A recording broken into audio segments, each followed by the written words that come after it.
Then we'll get started. Be good just to hear from everyone in the chat where they're zooming in from today.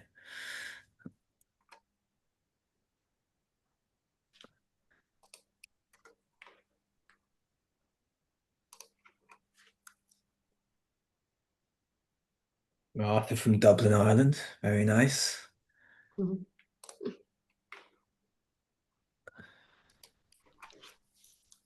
Zooming in from. I like that Matt. Yeah. Easier than dialing in. Dialing in feels a bit too old school these days.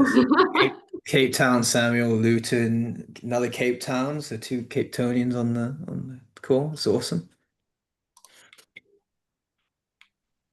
All EMEA focused, but predictable given the time zone. So good to see. Malta, Sliema, is that how you pronounce that? Sliema? Awesome. Well, thank you everyone for joining. Great to see people dialing in from several continents all over EMEA. It's great to obviously connect with you all. So today we're going to be going over essentially how you can scale and stay in control of your finance operations as a multi-entity, remaining on zero. So I'm delighted to be kind of joined today with Becky from Scope and Ella from Xero. So just before we get into the intros, you see a brief agenda on the screen. Be quite free flowing. Any questions, please do ping them in the Q&A or the chat, either or. We'll pick them up either as we go or towards the end of the webinar today. Just before I get some intros from Becky and Ella, who no doubt do a much better job than I would, I'll do a quick intro for myself. So my name's Matt. I'm with ApprovalMax. I'm Chief Revenue Officer, which means I look after the customer-facing teams. Originally British and Canadian, so a bit of a funky accent to explain that from the outset, and currently based in Dubai. So Becky, over to you for a quick intro. Thank you, Matt. So by profession, I'm an accountant actually, and I worked as an auditor and in industry for over 8 years. And then I decided to move over to the tech world, which is where you find me now at Scope Solutions. Essentially, what we do at Scope is we help professionals and SMEs to find the right cloud-based softwares for them from the app ecosystem, and we basically become their digital transformation partners. We don't only find the right softwares which are the right fit for them, but we also implement them and we support them throughout their journey as well. Awesome. Great. Ella? I'll jump in. So hi, I'm Ella. So a pretty similar story to Becky actually, but I started on practice, chartered there, done about 7 years. Primarily the last few years focused on digital advisory for our clients, and then from January this year joined the Xero team, and I'm a digital transformation consultant with the partner consulting team. So that basically just means helping with migration, training, onboarding, everything, but from a Xero perspective as opposed to being a full ecosystem perspective. So getting the most value out your subscriptions. Awesome. Thanks both. Yeah, delighted to have you both on the webinar today, and no doubt lots of experience you can both draw on in terms of adding some value to the audience. Just before we get into it, we're going to spring a poll on the attendees. So hopefully that pops up. It should be on number of entities that you currently manage in Xero. Oh, no, it isn't. Poll two. That's fine. We'll pivot. So what's your biggest challenge right now in terms of multi-entity? So whilst you're answering that, as I mentioned, the whole concept of the call today is to understand how you can scale efficiently with a multi-entity using Xero as the core platform, and then there's other apps you can layer in on top to help extend that functionality essentially. So give the poll a few more moments. I can't quite see if there's any answers. Hopefully there is. If it's not popping up, please do shout in the chat. And then we'll take it from there and use that as essentially a bit of a backdrop to then be able to maybe tailor some of the answers or discussion towards the biggest challenge. If there is a front runner, maybe it's equal across the five. Let's see.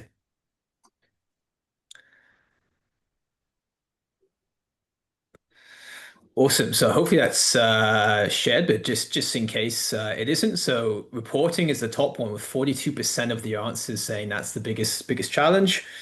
Second one will be approval bottlenecks with 27. Third one, lack of visibility for decision making with 19%.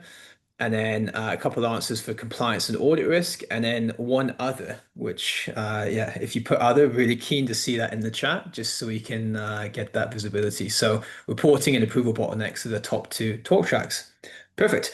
So let's get underway. So question to Becky first. So what are the kind of main like signals, I guess, that you see when an organization moves from like maybe a single entity to multi-entity in the first place? So I think the first thing to fundamentally shift when you move from a single entity to a multi-entity is the communication and dependencies between the finance functions. Okay, so if you have one entity, you've got a linear fashion, it's more self-contained. Okay, so you know who's doing what. As you obviously start to add multiple entities, you start to bring in intercompany transactions across different jurisdictions. You possibly have shared resources and overhead allocation. And you could also bring in the concept of different currencies and tax jurisdictions. So it all starts getting a bit more complex, okay? You can also have cases where you have different reporting standards as well across the different entities. So I think as it starts to grow, you more and more feel the need for this coordination and standardization for a unified view as well. Besides the unified view to see for financial reporting, as like one of the biggest sore points is the consolidation reporting. So for you to be able to see accurate data, consolidated financial reports. So I think that is one of the main challenges. And as a kind of signal to a CFO is maybe when they start to become the bottleneck. Okay, so for example, if there are no systems in place, you have a lot of emails coming through for approvals, and it could be the case where obviously you get lost, you miss some, there are lots of chases via email. So the CFO could tend to become a bit of the bottleneck in these situations.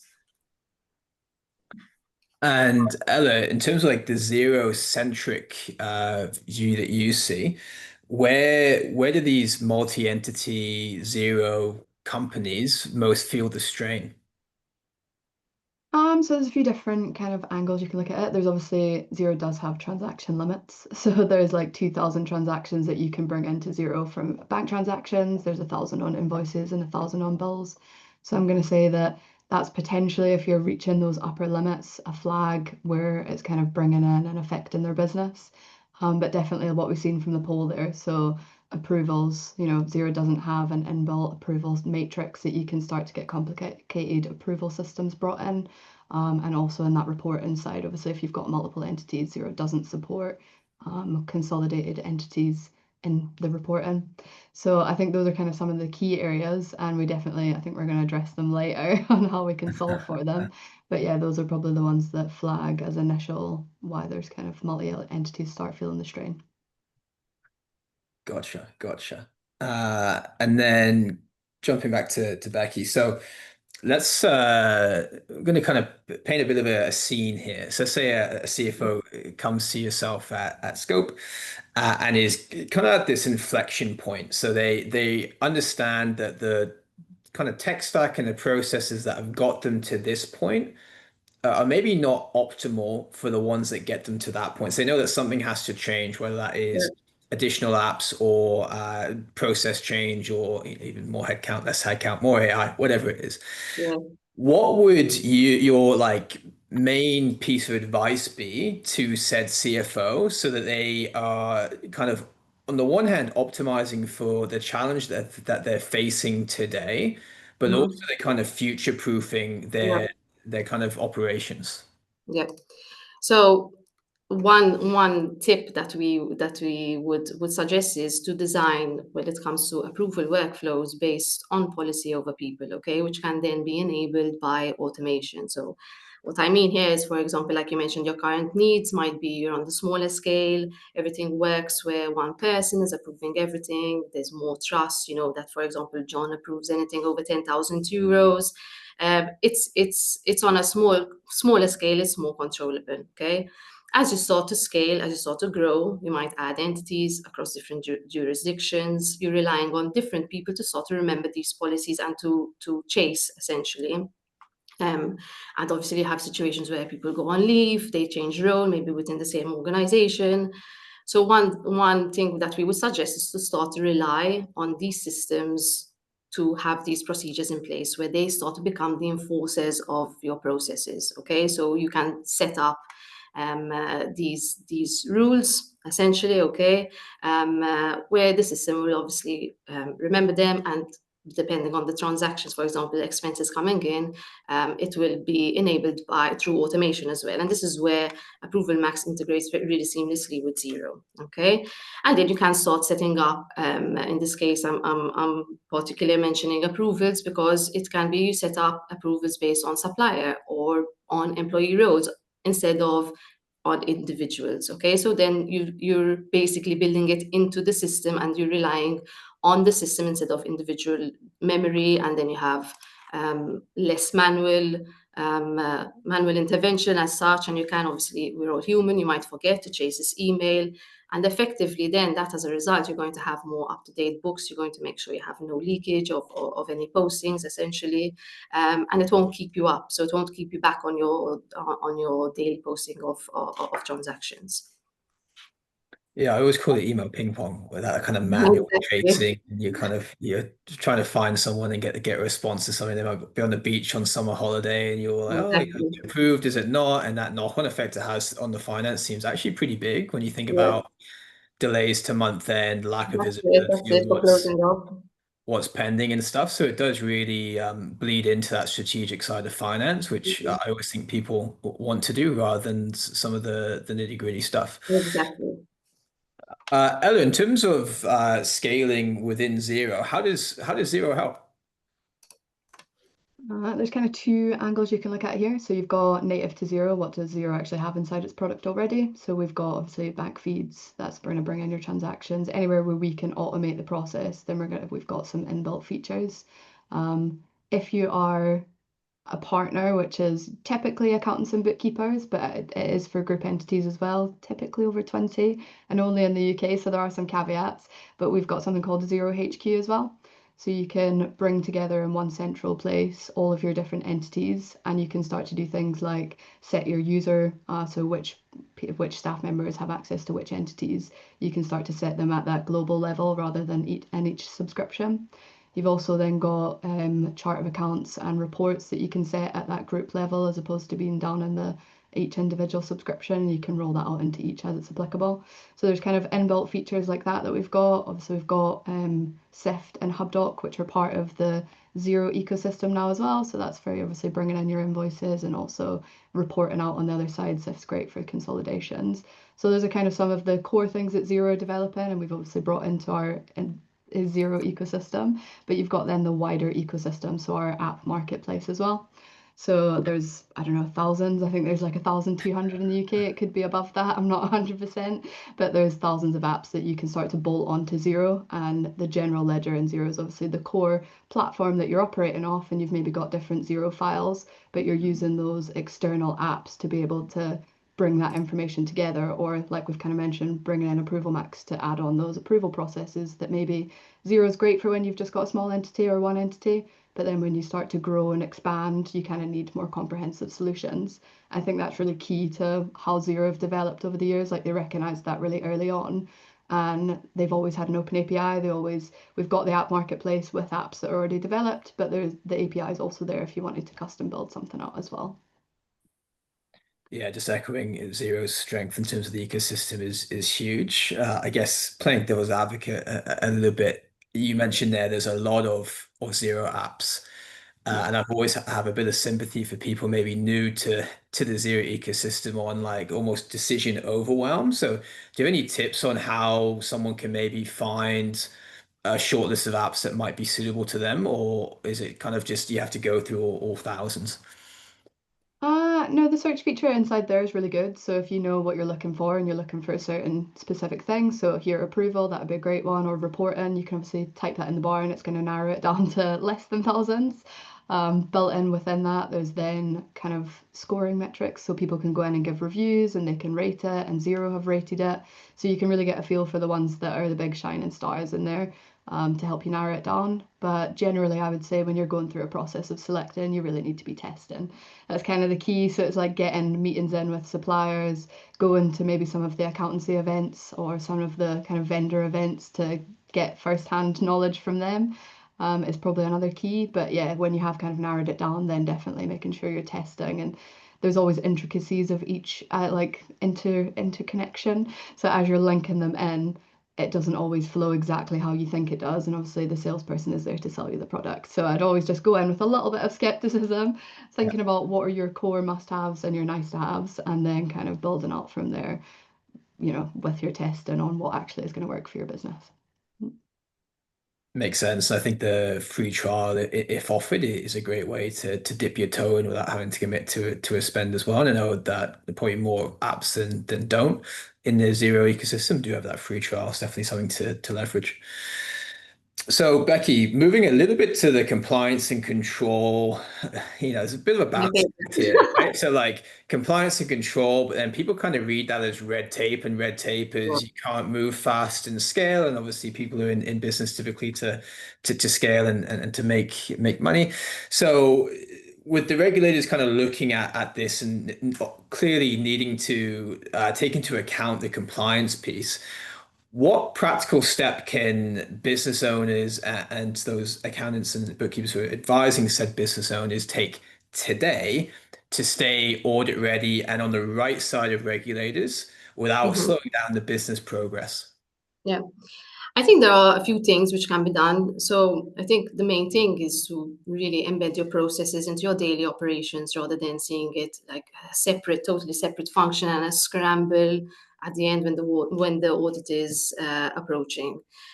So essentially, it's have a system of continuous processes, automation, records keeping, and you can do this to build a bit on what Ella mentioned before. So, for example, in Xero, you can have your bank feeds which connect directly to your bank accounts. You can set up bank routes for reconciliation purposes.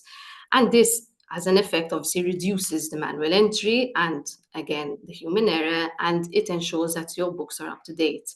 Building on that, there's reconciliation. Okay, so within Xero again. So again, it's made the reconciliation easier as well. So you would be up to date with all your reconciliations instead of doing it, for example, every 3 months. So this would be beneficial, okay, to the finance teams. Bringing in ApprovalMax as well. There's a whole option of managing your bills, your purchase orders, okay, expense approvals. And to tie it all in, both within Xero and ApprovalMax, you have the option to attach the documents to the transactions, okay? So then when the audit actually approaches, it's not 6 months down the line and you say, where did I save this? You have the file repository as well. For example, maybe you have some contracts which you need to save. So effectively, you have your standardized procedures. Even, for example, multiple jurisdictions, you can have a standardized chart of accounts. Okay, so then even your financial data, because you mentioned, someone mentioned in the beginning, the consolidation, your financial data is comparable, okay? And even from a reporting point of view, it becomes much easier, okay? So within these tools enable you to be able to do this both internally, so for your internal procedures, but which in effect will also help you when it comes to compliance and from the audit perspective as well. I mentioned I used to be in audit. I didn't love that part of when I used to have to come and ask the clients for documents, because sometimes it would be a matter of they just wouldn't be able to find them. So this would help this process as well. Awesome. And Ella, in terms of that, again, kind of trade-off or move, I guess, from retroactively trying to work out what happened to like kind of having that as part of your daily cadence operationally. How would you advise companies to kind of embed that so they're not behind the eight ball for any compliance or auditor that comes knocking? I think it probably follows on and repeat a lot of what Becky said there. So it's about having your processes set up and automated where possible so that you've got less data entry. So there's less points where it can have like errors added into the system, I guess. Xero natively has an audit trail inbuilt in the system. So obviously any adjustments that you're making will be on that audit trail. And when you're inviting the auditor in, you can have them in as a separate user and bring them in as an advisor. So there's kind of inbuilt features there that will help you stay on top of that. But where you kind of free up your time with that automation of kind of, instead of bringing in the bank manually or bringing in a spreadsheet manually, you've now got extra time where you can start to look forward.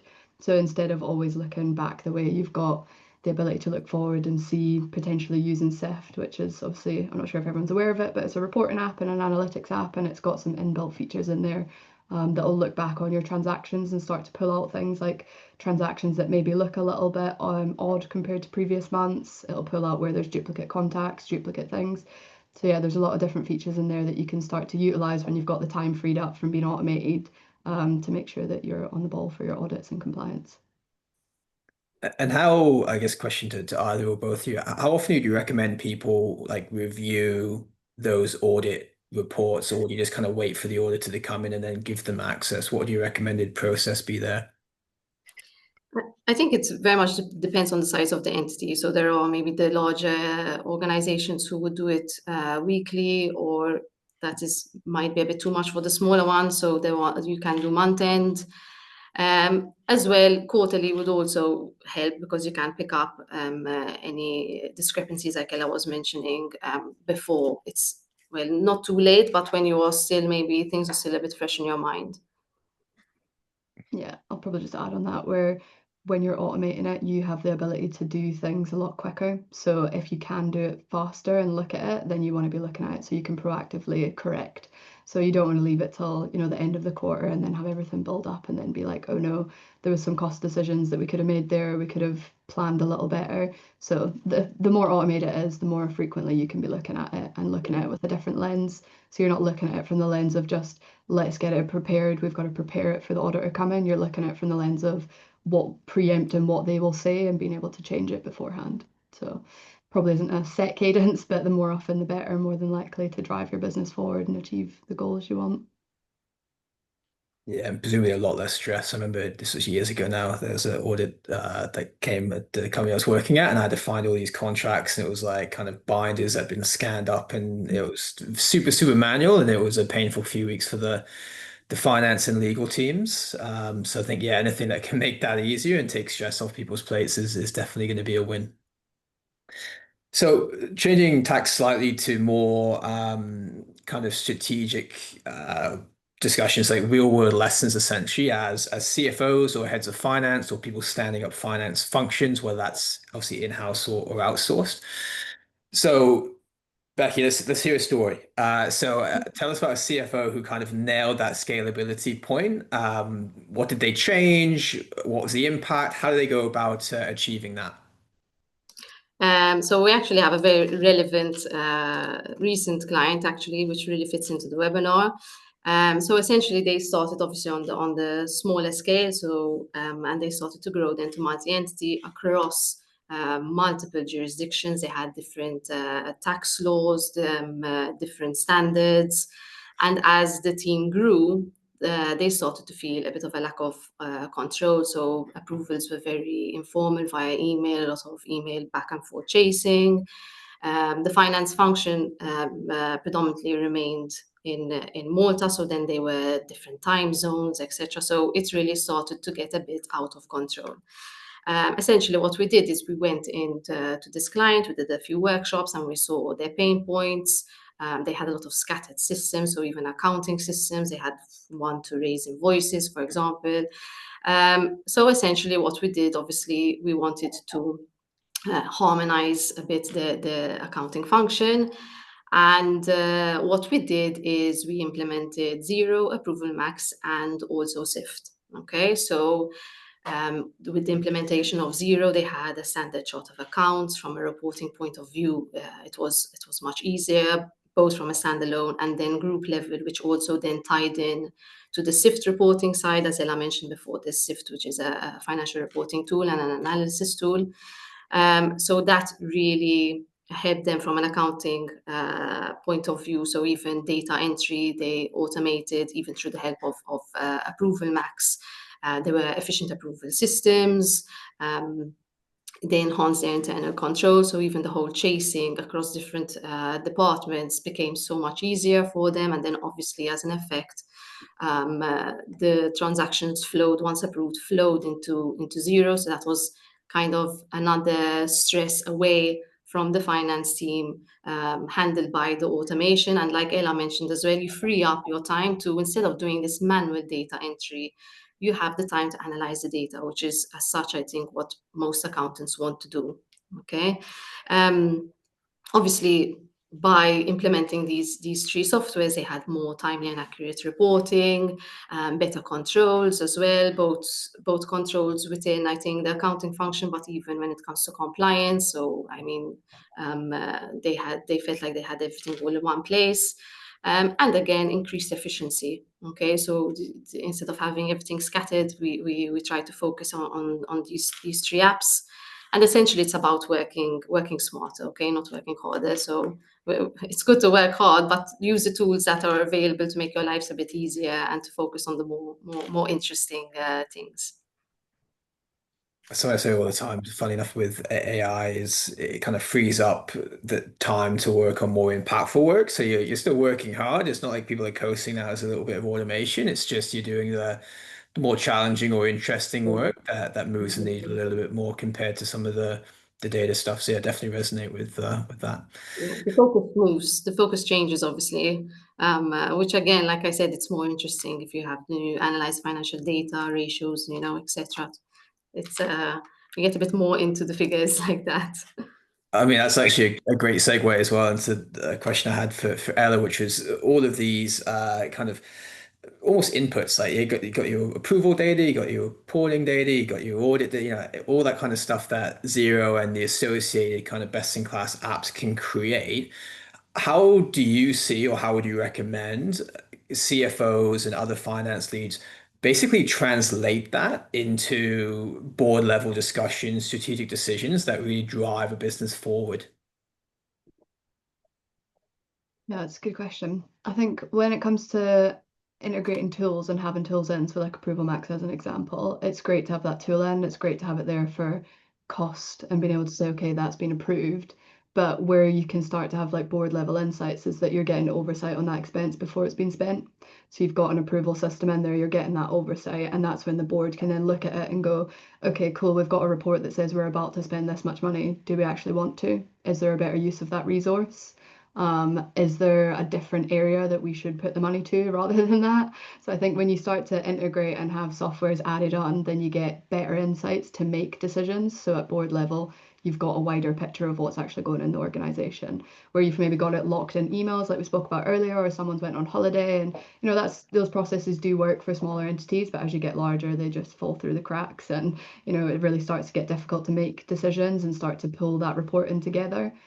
So boards don't have access to it. So I think, yeah, the key is really you can pull it all together because it's automated, given access to that information a lot faster to the board, so that when they're making their decisions, they have it there ready to go.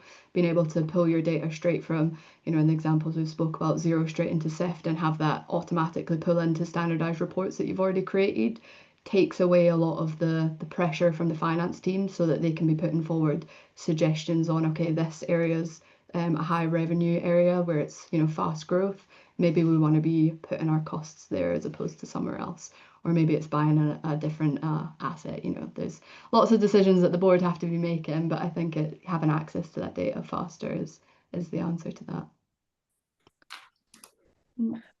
And crystal ball time question. So let's fast forward 3 years, which doesn't actually sound like that long, but I think it is at the pace of change at the minute that we're seeing, again, with all the tech and the developments and Xero obviously developing as well. So question to both of you. So if you fast forward by the 3 years, what will like best in class multi-entity finance leadership look like, and how can CFOs and other financial leaders take steps like today to get to that point to future-proof themselves, I guess, from that reality in 3 years' time? I don't know if you want to go first, Ella, or I go first. That's all right, on you go. I think I know we hear the term AI just thrown a lot around recently, but I believe that there will be heavy reliance on AI and advanced analytics, like Ella was mentioning, from a reporting point of view, um, uh, very highly automated systems as well. And I think we will see a change from the CFO from being the CFO to an insight officer. Okay, so not looking into what happened, but predicting what will happen. Okay, so I think there are tools that will help this. And to go on to what I was saying before is I think you'll have the finance team where the skill set will change. So with the help of automation, their hands will be more free. So you're going to have a skill set which will be much more highly elevated in the years to come. How CFOs can achieve it, I think the purpose again of this webinar, invest in cloud first tech stack, have maybe a key list of requirements of what you would like in your maybe want to change, and not to get stuck. Okay, so you might implement a software and you'd have a specific process in place, but regularly review these processes. Don't get comfortable. Okay, identify any bottlenecks, areas for automation. So always looking where you can improve. Okay, and also to stay on top of the emerging technology. So attend webinars like these, to read any industry reports. And again, if anything feels a bit overwhelming, there are also trusted advisors like Scope if you need any help. To because sometimes it can be very overwhelming where you're seeing thousands, like Ella mentioned, thousands of apps out there, and you just wouldn't know what is the right fit for you. And Ella? Yeah. Probably echoing similar sentiment there. So when I was thinking about this question, I wrote down three things. So you're really in the future, the kind of fast forward 3 years, I'd be thinking embedded automation. So where you can automate, it's already automated. Standardization in terms of your processes. I think Becky mentioned that earlier. So getting it at the standard where you know this is what it should happen so that you can see where it's varying from that, but really being data led. So having those insights at your fingertips to be able to make decisions is going to be key. And AI is definitely going to be a massive part of that journey. I think for every app that's out there right now, you can imagine that there's going to be an entirely AI-driven app in its place, or certainly driving a lot of it. And it's not going to take everyone's jobs, or like it's definitely not something to fear, but it's something that you want to be on top of. And it is going to be integrated into everyone's workflow, I think, within the next 3 years. Might be too soon, but you just never know because it is developing at such a fast rate. So yeah, I think you really want to be on top of all three of those areas if you want to be the future forward thinking firm. Nice. Quick question for the audience, actually, just in the chat, maybe put how you're using AI, if at all. It'd be quite interesting just to hear the different use cases people are deploying, if any, because I think as part of this 3-year question, it's clearly going to be one of those kind of pillars to watch and to keep developing on as we kind of finance transforms, and the embedded finance function, as you say, Ella, definitely takes root. So I'd be keen to know if anyone is using AI and how in their day-to-day role. The other thing I would say, just but back on what Becky said, is there's a great community, particularly in the Xero ecosystem. So I would never feel like you have to do it all yourself every time. Like lots of people are happy to share learnings, and there's Slack groups, Facebook groups, LinkedIn groups, probably other social media platforms I'm not aware of groups. So definitely lean on your peers and yeah, and understand how they're doing it, and you can learn from each other, which is great. Awesome. Keep questions coming in. We'll have some time after we do a quick wrap-up section here to answer any, and can yeah open it up there for more Q&A via the chat or the Q&A box, either or. So quick round robin. So keen to understand from both of you, I guess, kind of like the two top tips or takeaways that you would give the audience that they can action today that's going to help them in this journey to scale their multi-entity finance function. So we'll start with Ella. Yeah. I think for me, the key one would be when it all seems a bit too much, you've got to probably write it down. So for me, like getting what you actually are trying to achieve on a page and mapping out maybe what you've already currently got so that you can spot where there's some differences and where you maybe need to fill the gap. So maybe where Xero is not quite cutting it and you've got a bit of an issue, or the audit reports came back and gave you some suggestions on controls that you need to add in. That'll really help you narrow down without you going to the app marketplace and being like, there's 1,000 apps in here, which one do I choose? Or even going to some of the events that can be quite overwhelming. So I would say top tip number one would be writing down and kind of putting it on a page, brainstorming it, not just with the finance team either, but with the wider organization. Because I find that a lot of the apps are generally either for finance or for operations, or sometimes there's a little bit of an overlap. So yeah, I would say that's kind of key tip number one. And key tip number two would be, yeah, just get excited about tech. I think probably going exploring and trying those free trials and seeing where it can take you without the pressure of having to sign up and say, okay, this is the tool for me. Like just having to play around is where you find great solutions. So they're probably my two top tips. Becky? Again, probably to build a bit on what Ella said, I think it's to not get comfortable. If you currently have systems that are working, continuously review them, see how you can improve, how you can just automate what is not automated, and also not to leave it too late. So don't feel don't feel like it is too late, because like I mentioned before, it can feel very overwhelming. You wouldn't know what would work for you. So like Ella said, write it down. So write a list of key requirements or your pain points, like what is not working for me today. And don't just say, I'll deal with it next month, I'll deal with it the month after. Because if you want to stay on top, a lot of organizations are implementing these new softwares, and they will get ahead. So if you want to be with them and on the same page as them, start slowly, but it might be a bit overwhelming, but it will be worth it in the future. Awesome. Well, thank you both. Before we, I guess, formally wrap up the webinar, keen to get to some questions. So Tech has asked, one of our major pain points is to obtain the corporate card receipts from our managers. Is there a solution for this? So Tech, is this regarding one like a software specifically, or more generally in terms of like a business process? I guess that clarification would dictate to who should answer it. So if you can put that in the chat, that'd be great.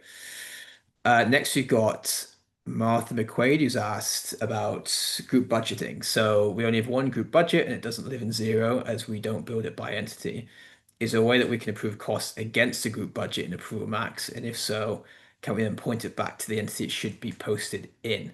So unfortunately not, because our budget feature pulls the budget from Xero.